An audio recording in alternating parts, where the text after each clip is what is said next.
किसी महानगर के व्यस्ततम चौराहे पर दिन के 12 बजे लालटेन के प्रकाश में कुछ खोज रहा था। दार्शनिक किसी महानगर के व्यस्ततम चौराहे पर दिन के 12 बजे लालटेन के प्रकाश में कुछ खोज रहा था। किसी युवक ने उससे पूछा कि बंधुवर, क्या खोज रहे हो? क्या खोज रहे हो? उसने जवाब दिया, मैं मनुष्य खोज रहा हूं। मैं मनुष्य खोज रहा हूं। युवक हैरान रह गया। हजारों की भीड़ आ रही है, जा रही है, इसमें तुम्हें कोई आदमी नहीं दिखाई पड़ रहा है, इसमें तुम्हें कोई मनुष्य नहीं दिखाई पड़ रहा है जिसे तुम खोज रहे हो। उसने कहा, युवक, मैं ठीक कहता हूं, ये जो भीड़ आ रही है, जा रही है, इसमें कोई अधिकारी है, कोई व्यापारी है, कोई नेता है, कोई अभिनेता है, कोई डॉक्टर है, कोई इंजीनियर है, कोई वकील है, कोई सेठ है, लेकिन आदमी कोई भी नहीं है। मैं आदमी खोज रहा हूं। सच है, आज का इंसान जन्म लेकर चाहे कुछ बन जाता है, लेकिन आदमी नहीं बन पाता। वर्तमान युग विकास का युग है। तकनीकी प्रौद्योगिकी के क्षेत्र में हमने नए नए कीर्तिमान स्थापित किए हैं। इस युग में बौद्धिक क्षेत्र में भी मनुष्य काफी आगे बढ़ गया है और भौतिक विकास का तो कहना ही क्या। लेकिन हमें ऐसा लगता है कि आज के इस विकास के चकाचौंध में बाकी सब कुछ तो विकसित रह गया है, लेकिन हमारे भीतर का आदमी का पता ही खत्म हो गया है। आज के इस आधुनिकता की भीड़ में यदि सबके बीच कुछ खोया है, तो वह हमारे भीतर की मानवता है, हमारे भीतर का मनुष्य है, हमारे भीतर का इंसान है।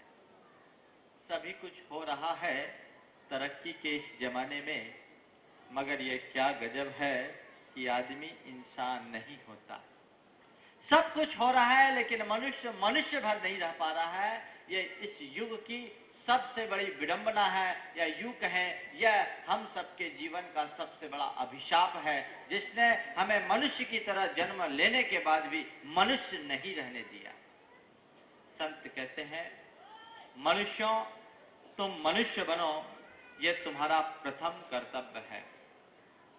हम और कुछ बने या ना बने, लेकिन मनुष्य बने।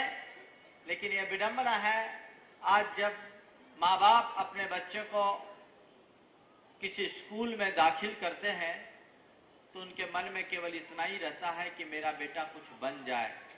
कोई अपने बेटे को चार्टर्ड अकाउंटेंट बनाना चाहते हैं, कोई बेटे को इंजीनियर बनाना चाहते हैं, कोई बेटे को डॉक्टर बनाना चाहते हैं, कोई बेटे को एक वकील बनाना चाहते हैं, कोई नेता और अभिनेता बनाना चाहते हैं।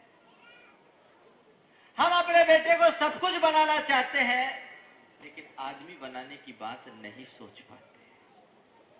संत कहते हैं कि तुम और कुछ बना सको या ना बना सको, पहली कोशिश हो कि तुम स्वयं आदमी बनो और अपनी संतति को आदमी बनाने का प्रयत्न करो। आदमी ही आदमी को जन्म दे सकता है, जानवर से कभी आदमी उत्पन्न नहीं हो सकता।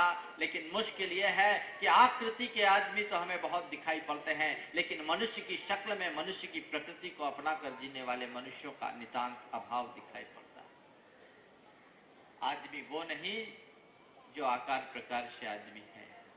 आदमी वो है जिसके अंदर आदमियत हो। मनुष्य वो नहीं जो मनुष्य के चोले में जी रहा है। मनुष्य वो है जिसके भीतर मनुष्यता के गुण विद्यमान। आज ये हमारे जीवन की एक बहुत बड़ी विडंबना हमें दिखाई पड़ती है कि एक तरफ मनुष्यों की संख्या इस कदर बढ़ रही है कि जनसंख्या नियंत्रण के अनेक उपाय रचने पड़ रहे हैं, और दूसरी तरफ मानवता का ह्रास इस तरह हो रहा है कि सारी मानव जाति की आगे एक बहुत बड़ी समस्या खड़ी हो रही है। बढ़ती हुई मनुष्यों की जनसंख्या और गिरती हुई मानवता, होता हुआ मानवता का ह्रास, ये हम सबके लिए बहुत बड़ी चिंता का विषय है। संत कहते हैं, जब तक मनुष्य के अंदर मनुष्यता की प्रतिष्ठा नहीं होती, तब तक इस सृष्टि में शांति का साम्राज्य स्थापित नहीं हो सकता। हम सारे संसार में यदि शांति का साम्राज्य स्थापित करना चाहते हैं, तो वह केवल मनुष्यता के बल पर ही संभव है। मानवता ही वह परम तत्व है जो हमें न केवल सुख, शांति और सलीके से जीने का मार्ग सिखाता है, अपितु जिसे अपनाकर हम सारे संसार में शांति के फूल खिला सकते हैं। ये मानवता हमारे जीवन में आए। मनुष्य के रूप में जन्म लेना अलग बात है और मनुष्य बन जाना अलग बात है। बंधुओं, एक बात ध्यान रखना, मनुष्य का जन्म नहीं होता, जन्म तो एक शिशु का होता है। मनुष्य का जन्म नहीं होता, तुम्हारे द्वारा जो जन्म लिया जाता है, जो जिसको जन्म देते हो, जन्म लेने वाला प्राणी मनुष्य नहीं, एक शिशु है। मनुष्य का तो निर्माण होता है। तुमने जिसे जन्म दिया वो एक शिशु की भांति रूप जन्म लिया है, शिशु के रूप में जन्म लिया है, और वो शिशु मनुष्य की भांति जीकर नर से नारायण भी बन सकता है, तो दानव की भांति जीकर नर से नारकी भी बन सकता है। एक शिशु है जो अपने भीतर के इंसान को प्रकट कर ईश्वरत्व को प्राप्त करने में भी समर्थ हो सकता है, तो एक शिशु है जो अपने भीतर के दानों को प्रकट कर अपने जीवन को आसुरी वृत्ति से भी भर सकता है। वस्तुतः मनुष्यता का निर्माण होता है, और यह निर्माण केवल उस प्राणी के जीवन में घटित होता है जो मानवीय मूल्यों को आत्मसात करता है। वही मनुष्य सच्चे अर्थों में मनुष्य कहलाने का अधिकारी है, जो मानवीय आदर्शों को आत्मसात करता है, मानवीय उसूलों पर जीता है, मानवीय मूल्यों को महत्व देता है। दया, करुणा, प्रेम, अहिंसा, सद्भाव, अपनत्व की वे शुभ भावनाएं हमारे जीवन के उदात्त मूल्य हैं, जिनसे हमारे भीतर किसी मनुष्य का निर्माण होता है। लेकिन आज हम सब बातों पर ध्यान देते हैं, अपने भीतर के मनुष्य को खोते जा रहे हैं। संत कहते हैं उस मनुष्य के प्रति तुम्हारी दृष्टि केंद्रित होनी चाहिए। जिस पल तुम अपने भीतर के मनुष्यत्व को निखारना शुरू कर दोगे, तुम्हारे जीवन के कल्याण की प्रक्रिया अपने आप विकसित होने लगेगी। बंधुओं, शिशु तो एक लौंधे की तरह है, लेकिन उसके भीतर से मनुष्य का निर्माण मंगल कलश के निर्माण की भांति है। मिट्टी के लौंधे का अपना कोई मूल्य और महत्व नहीं है, लेकिन वही मिट्टी का लौंधा जब मंगल कलश का रूप धारण कर लेता है, तो वह हम सबके लिए मांगलिक प्रतीक बन जाता है। उसमें पूज्यता का भाव भी समाहित हो जाता है। वह मनुष्य जो मानवीय मूल्यों को आत्मसात कर लेता है, वो उनके बल पर अकिंचन जीवन को भी महान बनाने का सौभाग्य अर्जित कर लेता है। बंधुओं, सच में मनुष्यता बहुत दुर्लभ है और बहुत मूल्यवान भी है। संसार में जो महिमा मनुष्यत्व की गाई गई है वो और किसी की नहीं। मनुष्य के पास जो योग्यता, क्षमता और प्रतिभा है, संसार के इतर प्राणियों में नहीं है। यदि ऊपरी दृष्टि से आप देखो तो ऊपरी दृष्टि से देखने में तो हमें ऐसा लगता है कि मनुष्य सारे संसार में गया बीता प्राणी है। मनुष्य के पास कुछ भी ऐसा नहीं है जो हमारे उपयोग में आए, जो हमारे काम में आए। वो पशु पक्षी अच्छे हैं जो जीते जी हमारे काम में आते हैं, और मर जाने के बाद भी उनके शारीरिक अवयव हमारे काम में आ जाते हैं। यदि इस स्थूल दृष्टि से देखो तो हमारा किसी काम का नहीं है। पशु का खाल क्या, गाय का गोबर तक काम में आता है, पर आदमी तो गोबर के लायक भी नहीं बचा है। इस दृष्टि से देखें तो मनुष्य किसी काम का नहीं। संसार के इतर प्राणी हमसे श्रेष्ठ प्रतिभाषित होते हैं। और हम जब कभी भी उपमा देते हैं तो अन्य प्राणियों की उपमा से मनुष्य को उपमित करते हैं।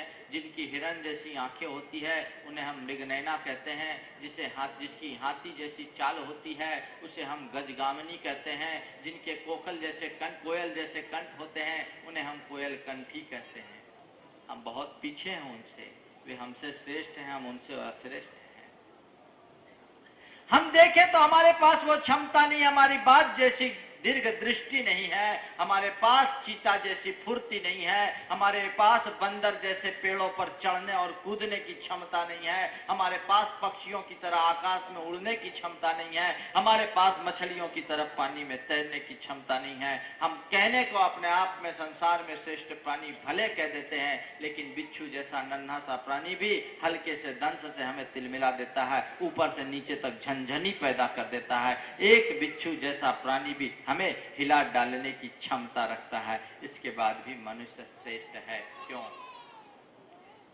मनुष्य इसलिए श्रेष्ठ नहीं कि उसके पास बहुत ताकत है, मनुष्य इसलिए श्रेष्ठ नहीं कि उसके पास शक्ति है, वह आसमान में उड़ने की क्षमता रखता है, पानी में तैरने की क्षमता रखता है। मनुष्य के इसलिए श्रेष्ठ है कि मनुष्य के जीवन में मानवीय मूल्य है, जीवन मूल्य है। मनुष्य और संसार के अन्य प्राणियों में इतना ही अंतर है कि जगत के अन्य प्राणी हैं उनमें केवल जीवन है, संसार में केवल मनुष्य ही एक ऐसा प्राणी है जिसमें न केवल जीवन है, जीवन के साथ साथ जीवन मूल्य भी है। हमारे जीवन का महत्व जीवन मूल्यों को आत्मसात करने में है। वह मनुष्य पशु के समान है जो अपना जीवन बिना मूल्यों के जी रहा है, जिसके जीवन का अपना कोई सिद्धांत नहीं, जो अपने जीवन के मूलभूत लक्ष्यों से विमुख है, जो अपने जीवन मूल्यों को अनदेखा करके चल रहा है। वो आकृति में मनुष्य भले है लेकिन उसके भीतर मनुष्यत्व जैसा कुछ भी नहीं है। संत कहते उस मनुष्यत्व को अपने भीतर प्रकट करने की कोशिश करो, जिससे तुम्हारे जीवन का मूल्य बढ़ता है, जिससे तुम्हारे जीवन का महत्व बढ़ता है। जो उस अपने भीतर के उस मनुष्यत्व को प्रकट करने में सक्षम हो जाते हैं, सचमुच में उनका जीवन महान हो जाता है। और हम इसी अर्थ में संसार के अन्य प्राणियों से श्रेष्ठ हैं, बाकी तो हम उनसे बहुत पीछे हैं। लेकिन संत कहते हैं जीवन महत्वपूर्ण नहीं है, महत्वपूर्ण जीवन मूल्य है। जीवन यदि फूल है तो जीवन मूल्य उसकी सुगंध है, जीवन यदि दीप है तो जीवन मूल्य उसका प्रकाश। प्रकाश के अभाव में दीप का कोई महत्व नहीं और सुगंध के अभाव में फूल का कोई महत्व नहीं। वो फूल निरर्थक है जिसमें कोई सुवास नहीं, और वो दीपक व्यर्थ है जिसमें प्रकाश नहीं। हम देखें ये देह तो केवल दीप है, और इसमें यदि मानवता की ज्योति हम जगाने में समर्थ होते हैं तो इस नरदेह की सार्थकता है। ये देह तो केवल फूल है, इसमें यदि हम मानवता की सुगंध यदि प्रकट करने में समर्थ होते हैं तो हमारी इस देह की सार्थकता है, अन्यथा ये सब कुछ व्यर्थ है। संत कहते हैं उस मूलभूत तत्व को प्राप्त करने की कोशिश करो। बंधुओं, भारत में अनेक धर्म है, अनेक दर्शन है, हर धर्म की अपनी अपनी सिद्धांत है, अपने अपने उपासना पद्धति है। लेकिन बंधुओं, समस्त धर्मों के यदि केंद्रीय तत्व पर हम विचार करें तो वह केवल एक है, वो है मानवता। मानव मात्र में मानवता की प्रतिष्ठा ही प्रत्येक धर्म का चरम और परम लक्ष्य है। यही हमारे जीवन का ध्येय होना चाहिए। यदि हमने इसे आत्मसात कर लिया तो सब कुछ कर लिया, और जो मनुष्य मानवता से जुड़ जाता है वो देवताओं से भी पूज्य हो जाता है। इसी मनुष्यत्व को लोक में दुर्लभ कहा है। मनुष्य का चोला पाना दुर्लभ नहीं है।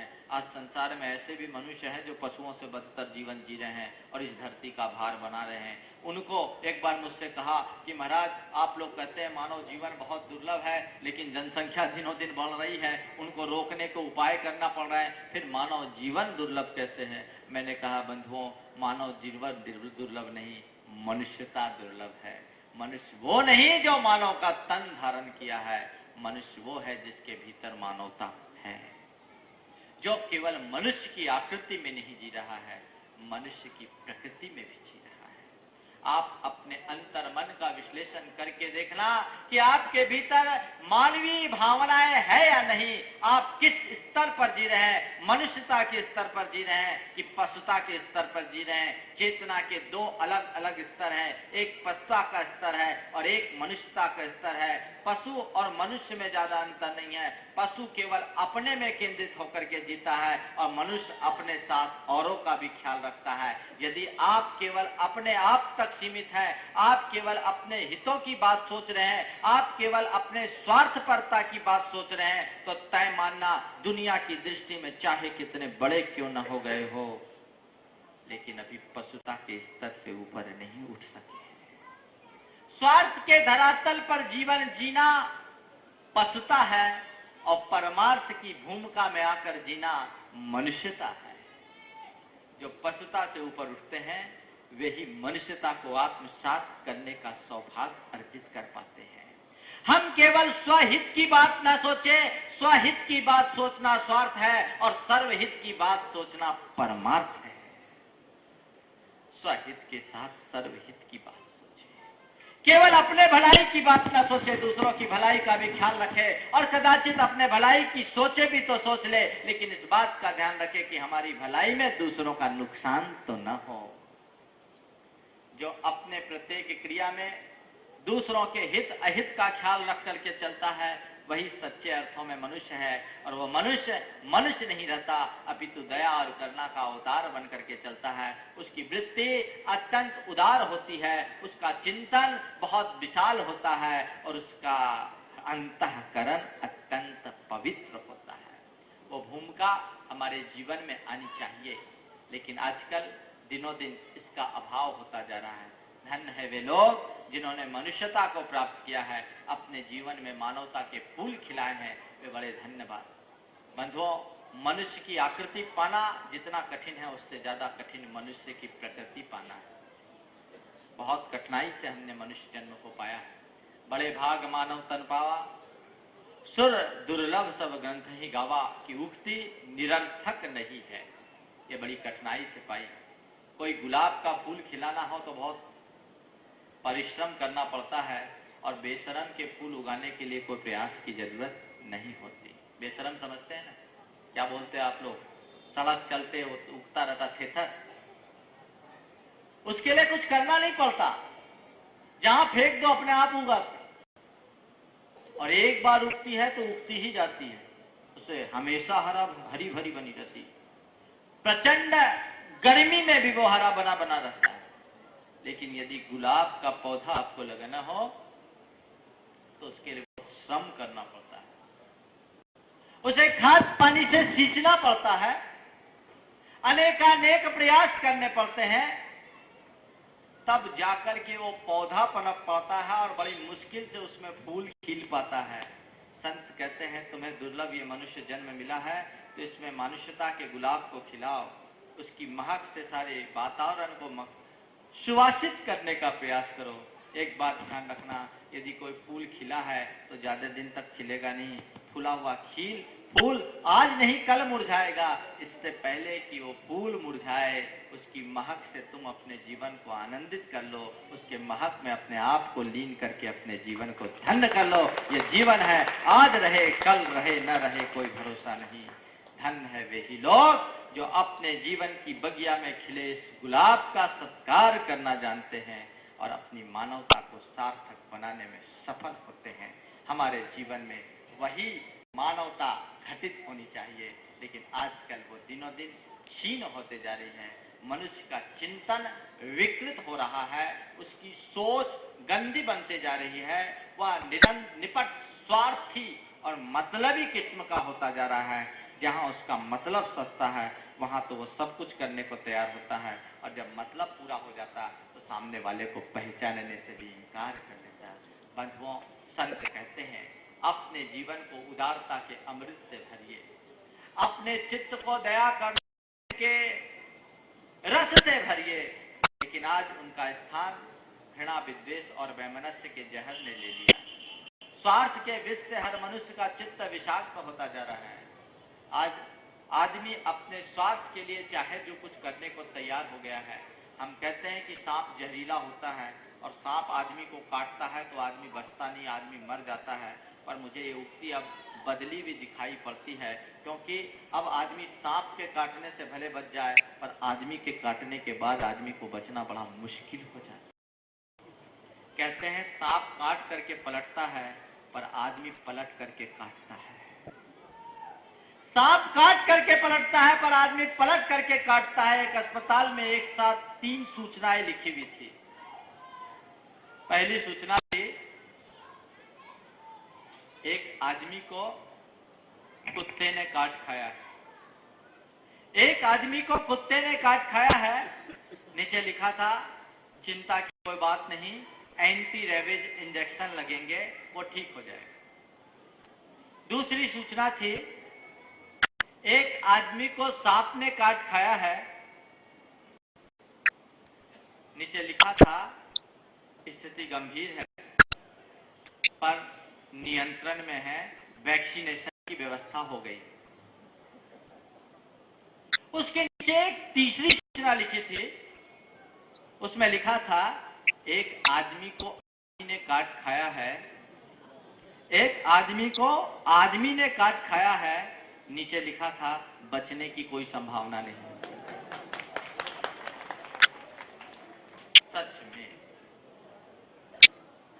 सच में सांप का काटा आदमी बच जाए, पर आदमी का काटा नहीं बचता। ये बड़ी विषम स्थिति है। आदमी में इस कदर विष भर गया है, वंश सारा विष धरों का डर गया। आदमी में इस कदर विष भर गया है, वंश सारा विष धरों का डर गया है। कल सुनेंगे आदमी के काटने से